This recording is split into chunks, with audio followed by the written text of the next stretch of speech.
आज हम लोग गणित में क्या पढ़ेंगे? सबसे बड़ी एवं सबसे छोटी संख्या। अब संख्या कैसे बनती है? तो आपके सामने देख रहे हैं, ये आपके क्या है? अंक है। क्या है? अंक है। यही अंकों से मिलकर हमारी संख्या बनती है। 1, 2, 3, 4, 5, 6, 7, 8, 9। इन्हीं अंकों को मिलाकर संख्या हम लोग बनाते हैं। तो अगर हम इनमें पूछे इसमें सबसे छोटा अंक कौन सा है? 1।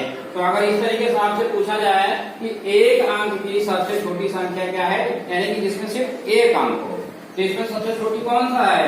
1। तो इस तरीके से आप कहेंगे कि एक अंक की सबसे छोटी संख्या 1। अब इसमें आप देखो, एक अंक की सबसे बड़ी संख्या है, सबसे बड़ी संख्या अंक कौन सा है? 9।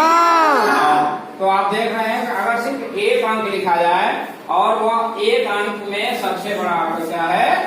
9 है। क्या है? 9।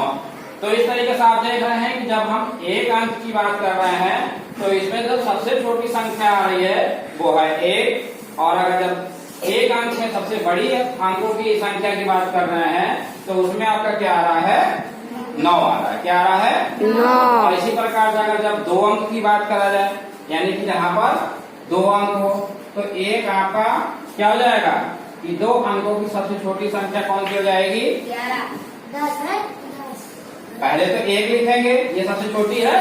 Yes sir. 1 है ना। फिर उसके बाद अगर आपको एक अंक और होगा 0 संख्या समझ रहे हो ना ये?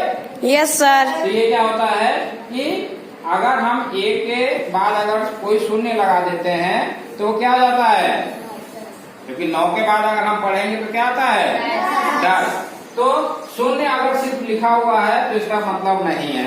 अगर यही शून्य किसी अंक के बाद में लगा देते हैं तब इसका कोई मतलब बन जाता है। तो इस तरीके से 2 अंकों की सबसे छोटी संख्या क्या हो जाएगी? 10। इसी तरीके से अगर हम बात करें 2 अंकों की सबसे बड़ी संख्या, तो सबसे बड़ी अंक इसमें कौन सा है? 9। तो 9 2 बार हम लिख देंगे, क्योंकि बड़ी की बात कर रहा है ना। यस तो 9 सर। की क्या आ जाएगा आपका? 2 बार आ जाएगा।